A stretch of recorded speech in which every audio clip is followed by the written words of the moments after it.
Here's how Mexican cartels actually operate in the United States. Published, September 27, 2017. Christopher Woody Print Email. Mexican drug cartels are without a doubt present in the U.S., but their role in the drug trade north of the border is much more complicated. President Donald Trump at a speech about efforts against MS-13 in front of federal, state, and local law enforcement officials in Brentwood, New York, July 28, 2017. Play. President Donald Trump at a speech about efforts against MS-13 in front of federal, state, and local law enforcement officials in Brentwood, New York, July 28, 2017. The Trump administration has zeroed in on the threat of drugs and crime. But the relationship between transnational drug traffickers and gangs in the U.S. is complex and varied. Policies that don't account for those relationships are likely to fail. President Donald Trump repeatedly referenced the threat of drugs and violence brought to the U.S. by Mexican cartels during his presidential campaign. Less than a month into office, he signed an executive order directing the federal government to thwart transnational criminal organizations and calling for the removal of foreigners involved in those organizations. Attorney General Jeff Sessions has said repeatedly he plans to go after the illegal drug trade to bring down violent crime, and Immigration and Customs Enforcement has increased arrests of undocumented immigrants, expanding their search to those who were not previously targeted for removal. But since Trump took office, his and Sessions' focus seems to be less on transnational criminal groups like Mexican drug cartels and more on criminal groups active in the U.S., specifically MS-13, formed in the U.S. in the 1980s by Central American immigrants who were deported to their home countries in the 1990s, where the gang expanded rapidly. But their response to MS-13 doesn't appear to be backed throughout the law enforcement community. Acting Drug Enforcement Administration Chief Chuck Rosenberg and other DEA officials considered Mexican cartels more dangerous because of their financing and organizational complexity. Police chiefs from areas most affected by MS-13's presence have said Trump's policies would have a negative impact on efforts against the gang. Sessions and Trump have not backed off their positions, and Rosenberg reportedly plans to leave the DEA on October 1.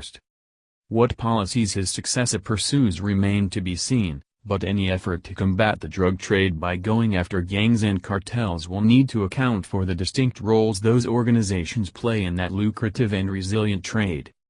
It's a very complicated link. Bales of cocaine seized by U.S. and Canadian personnel offloaded from the Coast Guard cutter Boutwell.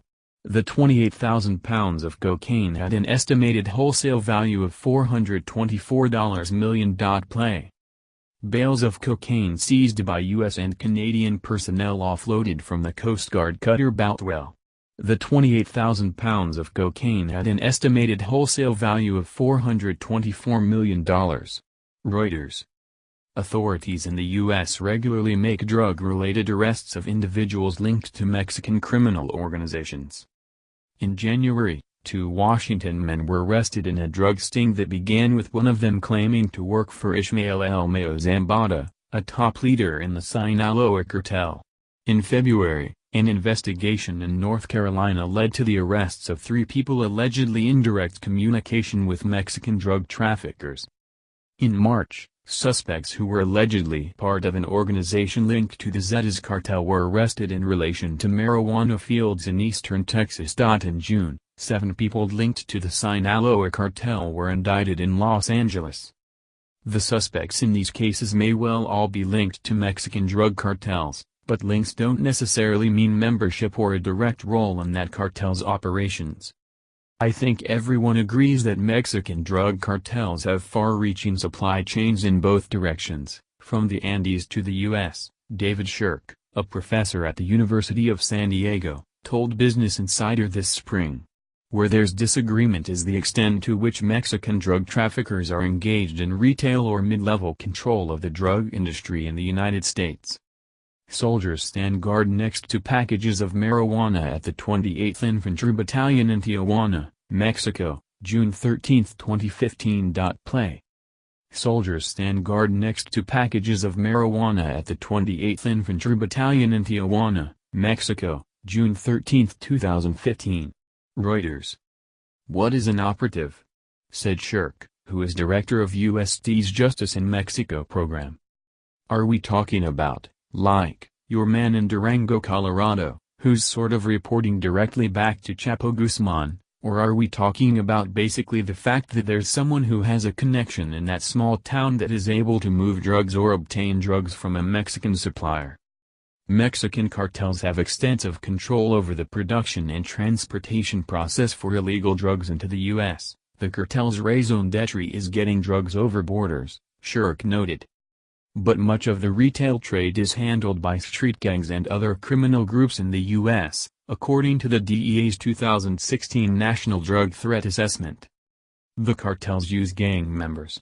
They use individuals that are living here in the United States to basically do the distribution and the logistics here in the United States, Mike Vigil, former director of international operations for the DEA, told Business Insider earlier this year.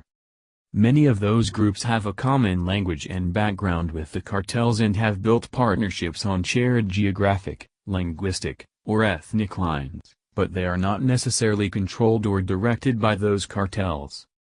Drug deals on U.S. streets, and the violence done to enforce them, are the prerogative of U.S. gangs, not the cartels. Law enforcement officials inspect an arrestee's tattoos for signs of gang affiliation, in Houston, Texas, March 8, 2016. Play. Law enforcement officials inspect an arrestee's tattoos for signs of gang affiliation, in Houston, Texas, March 8, 2016. Reuters/ICE handout. DEA assessments have painted broad swaths of the U.S. as territory under the control of Mexican cartels, chief among them the Sinaloa Cartel, an embattled organization previously run by Joaquin El Chapo Guzman. However, cartel territorial control is likely defined much more loosely in the U.S. than in Mexico, based on presence alone rather than on deeper operational ties and control. It's a very complicated link, a chain with many links in it. And it starts with very concentrated monopoly cartel control in Mexico, and eventually it filters down to street corner sales. Howard Campbell, an anthropologist at the University of Texas at El Paso, told Business Insider in an interview this spring. I think it's fair to say that Mexican drug cartels are the most powerful drug-dealing groups in the United States, Campbell added, except that their effect is more indirect and delivering drugs to the street dealers. This indirect control gives them some influence over street-level dealers, Campbell said, but it may not mean those cartels have much or any on-the-ground presence in the U.S. Old friends from the neighborhood. Stephen Cook, a general in the Aryan Brotherhood of Texas. Play. Stephen Cook, a general in the Aryan Brotherhood of Texas. Department of Justice via the Houston Chronicle. Law enforcement agencies continue to connect local gangs to cartels, even as the nature of those connections remains unclear, according to the National Gang Intelligence Center's 2015 report. The Bloods and Crips, for example, have been linked to the Gulf and Zetas cartels, which are now bitter rivals. The Texas branch of the Aryan Brotherhood, a white supremacist organization, has been linked to the Gulf Cartel and the Juarez Cartel. MS-13, a transnational gang with a significant presence in the U.S. but without the structure or power needed for transnational drug trafficking, has been tied to the Zetas and the Gulf cartels as well as the Sinaloa Cartel. Mexican cartels have also worked closely with non-gang organizations to distribute drugs in the U.S., but in these cases cartels also appear to maintain some distance from the retail trade and other on-the-ground activity. Chicago, where 6 major interstate highways put drugs within a day's drive of 70% of the U.S. population, has become a particularly important hub of drug trafficking and illustrates how Mexican criminal organizations can operate in the U.S. but remain separate from the domestic criminal landscape.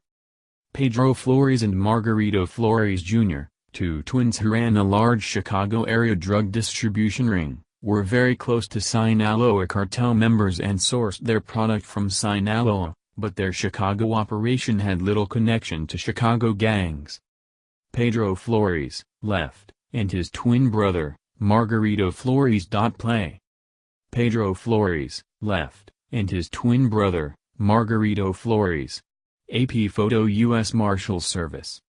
Rather than employ gang members, the twins used old friends from the neighborhood, Jason McGahan wrote for Chicago Magazine in 2013. The brothers were sentenced to 14 years in prison on drug charges in 2015, getting reduced sentences for cooperation with the U.S. government. Chicago has one of the country's largest Latino populations, and cartels do have organizations in the city that supply mainly Latino gangs largely through kinship connections. John Hagedorn, a criminology professor at the University of Illinois at Chicago, told PolitiFact. But the links between groups like the Flores brothers and street-level gangs responsible for much of the drug sales and violence in Chicago are a gray area of the drug trade, both law enforcement and gang members have said. This is far more complicated than a bunch of Mexicans getting together and bringing drugs into Chicago, a senior Latin Kings gang member told Chicago Magazine in 2013. Trump and Sessions have also pledged to crack down on sanctuary cities, localities that don't always comply with every aspect of federal immigration law, as a way of getting at drug traffickers and gangs. But the existence of such jurisdictions likely has little effect on the activities of transnational criminal groups in the U.S. It's called transnational for a reason. U.S. border agents with bales of marijuana found along the highway near Ryan, Texas, about 20 miles from the U.S.-Mexico border, March 28, 2017. One agent said smugglers just leave it and come back another day. Play. U.S. border agents with bales of marijuana found along the highway near Ryan, Texas, about 20 miles from the U.S.-Mexico border, March 28, 2017. One agent said smugglers just leave it and come back another day. AP photo, Rodrigo Abt. Asked in late June about the effect sanctuary city policies have on efforts to combat transnational organized crime, Florida Republican Senator Marco Rubio said he didn't believe getting rid of them would solve the problem such groups posed. These are intricate networks of distribution that include Americans on this side of the border that are part of their network, Rubio said during an event at the American Enterprise Institute. The cross-border operation may involve nationals of other countries, but once it gets to I-10 and comes east toward the southern states and up north on 95, those are American organized crime groups that are helping with the distribution internally. It's called transnational for a reason, and that is these are intricate networks and organizations that operation across borders, using nationals from multiple countries, including distributors at the state and local level that are Americans, Rubio added. The typical heroin dealer in the United States is not from some other country. It is someone who lives here. Cartels cede operations in the U.S. to these local or regional groups for a number of reasons.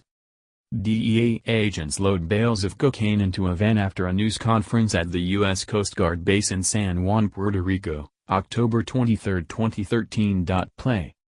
DEA agents load bales of cocaine into a van after a news conference at the U.S. Coast Guard base in San Juan, Puerto Rico, October 23, 2013. Associated Press, Ricardo Ardungo. To try to staff all the major distribution points in the U.S. would strain the manpower that cartels can muster. Moreover, while cartels exist to and excel at getting drugs over the border, moving those drugs around the U.S. and selling them is a different matter. When operating in the U.S., they're competing against lots of low-level and individual operations that are able to be involved in the exact same business without needing the same level of sophistication or resources, Shirk said. There are really significant diminishing returns for major Mexican drug cartel operations to try to develop retail operations in the United States, he added. This is not to say cartel members and cartel operations are not present in the U.S. A totally different business model north of the border. U.S. authorities also believe Mexican cartels have set up grow operations in parts of the U.S., like Northern California or in Wisconsin, where a hunter found an allegedly Sinaloa cartel-run marijuana farm with 10,000 plants and armed guards in 2012. Cartel members, some of whom resettled after cooperating with the U.S. government, and their relatives live in the U.S., sometimes in the same neighborhoods as the agents who once pursued them. It's also true that many of the major drug cartels have personal and maybe even business interests in the United States, Shirk told Business Insider. They have bank accounts, and they have family members, and other dealings in the United States that lead them to come across the border. Traffickers have also exchanged gunfire with U.S. border agents, several times in 2017 already and, in a well-known incident, in the 2010 shootout that killed U.S. Agent Brian Terry. U.S. border agents search for a group of 50 undocumented immigrants following a report from a rancher, near Falfurrias, Texas, March 29, 2013. Play. U.S. border agents search for a group of 50 undocumented immigrants following a report from a rancher, near Falfurrias, Texas, March 29, 2013. Eric Thayer, Reuters. These incidents usually occur relatively close to the border, typically when border agents encounter a smuggling operation in progress. Other violence, cartel-style killings in San Diego and assassinations in Dallas, have usually been limited to people with ties to cartels. Deaths have also resulted from suspected cases of mistaken identity. Violent clashes with traffickers along the border are a danger, said Vigil, former DEA International Operations Chief, because they're going to engage to protect their valuable cargo, and the fact is that they know they can turn around and get back into Mexico. It is likely just a military tactic to fend off the Border Patrol or law enforcement long enough to be able to make it back into Mexico safe with their drug loads intact and then try another day, Vigil added. It's largely a defensive posture, Campbell, of the University of Texas at El Paso, said of such incidents. That is, drug traffickers are interested in making money, not control, per se, of U.S. territory, and they don't want violent encounters with U.S. law enforcement. Though they may have some freedom to operate in remote areas on the border, Campbell said, in general Mexican traffickers in the U.S. appear to work hard to avoid American authorities. A Customs and Border Protection vehicle patrols along the U.S.-Mexico border near Mission, Texas, July 24, 2014. Play. A Customs and Border Protection vehicle patrols along the U.S.-Mexico border near Mission, Texas, July 24, 2014. Thomson Reuters. They have almost a paranoia about U.S. law enforcement, because Mexican law enforcement is completely corruptible, and so when the cartel people get busted in Mexico, they can either shoot their way out or buy their way out or something, he told Business Insider. But I feel like Mexican drug traffickers have an almost exaggerated respect for U.S. law enforcement, so, they tread very lightly in the U.S. The cartels themselves are primarily interested in selling drugs, not fomenting violence or fighting to control territory in the U.S., Shirk said. Amid the horrendous violence meted out by cartels in Mexico over the last decade, much of it in northern Mexico, U.S. border communities, cities like El Paso and San Diego, have been among the safest places in the U.S. Between 2008 and 2012, when the Sinaloa cartel waged a bloody fight with the Juarez cartel for control of Ciudad Juarez, making that city one of the most violent places on earth, homicide rates in El Paso, right across the border, fluctuated between 2.8 and 3.4 homicides per 100,000 people, falling as low as 0.8 per 100,000 in 2010. San Diego, right across the border from Tijuana, which is also a lucrative and contested trafficking territory, had an average homicide rate of 3.7 per 100,000 people between 2001 and 2015. The national annual homicide rate over the last decade and a half has averaged 5.2 per 100,000 people, according to FBI data. There's a totally different business model north of the border, Shirk said, and a totally different kind of context in terms of law enforcement north of the border. A vehicle travels past an exit sign directing traffic to the Mexican border crossing in San Isidro, a district of San Diego, California, April 21, 2017. Play. A vehicle travels past an exit sign directing traffic to the Mexican border crossing in San Isidro, a district of San Diego, California, April 21, 2017. Reuters, Mike Blake. These are transnational criminal organizations, and they operate on both sides of the border, and the only question is how they structure their operations, how they structure their business, Shirk told Business Insider. We have a very, I think, murky picture of how that works. Though questions remain about the nature of the activities in the U.S., major trafficking organizations have proven resilient in the face of pressure from law enforcement, as have the gangs that distribute those drugs in U.S. markets.